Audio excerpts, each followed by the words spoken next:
मैं बाबा Tillu.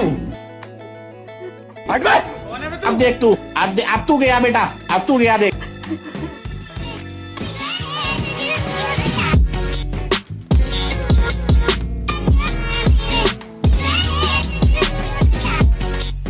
Hello everyone, welcome back to my daily blog. আজকে আমাদের শর্ট ফিল্ম শুটের সেকেন্ড ডে, আর আজকে আমি পরে যাব এই শাড়িটা। আজকে আমাকে দুটো ক্যারেক্টারে ভিডিও করতে হবে, তাই আমি জিন্সের ওপরেই শাড়ি পরে নিয়েছি। আর আজকে মেকআপ কিছুই করব না, কারণ আমাকে এই লুকে শুধু ব্যাক সাইডটাই দেখানো হবে। আর আজকে আমাদের শুট করতে যাওয়ার কথা ছিল পাক্কা 5টার দিকে, আর এখন বেজে গেছে 5:45।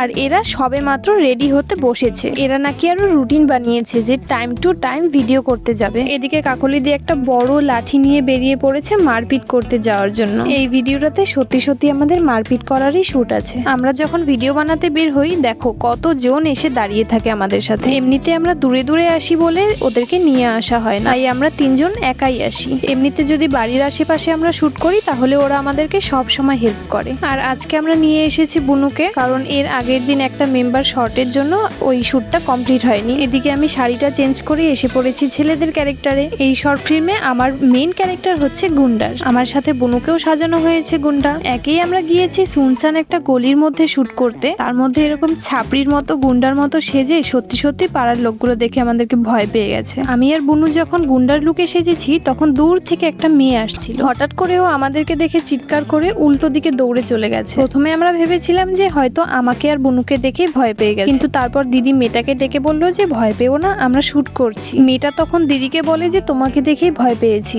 সাদা শাড়ি পরে চুল ছেড়ে এভাবে আছো, আমি তো সত্যি সত্যি ভূতই ভেবেছি। ওখানে যদি দিদি একাও ভাবে দাঁড়িয়ে থাকতো, তাহলে ভয় পাওয়ার একটা কারণ ছিল। কিন্তু আমরা ওখানে চারজন ছিলাম, তার মধ্যে আমাদের সাথে লাইটও ছিল, ক্যামেরাও ছিল, মানে ফোন আর কি। ক্যামেরা কেনার তো অকাত নেই, দূর থেকে দেখাই যাচ্ছিল যে আমরা ভিডিও করছি। তাও ওর ভয় পাওয়ার কারণটা কি ছিল আমি বুঝতে পারলাম না। আপাতত এখন আমাদের হাফ শুট কমপ্লিট। এখন আমরা যাচ্ছি কাকুলি দিদিদের দাদু বাড়িতে। এখানে এসে কাকুলি দিদি চেঞ্জ করছে, চেঞ্জ করে আমরা আবার যাব শুট করতে।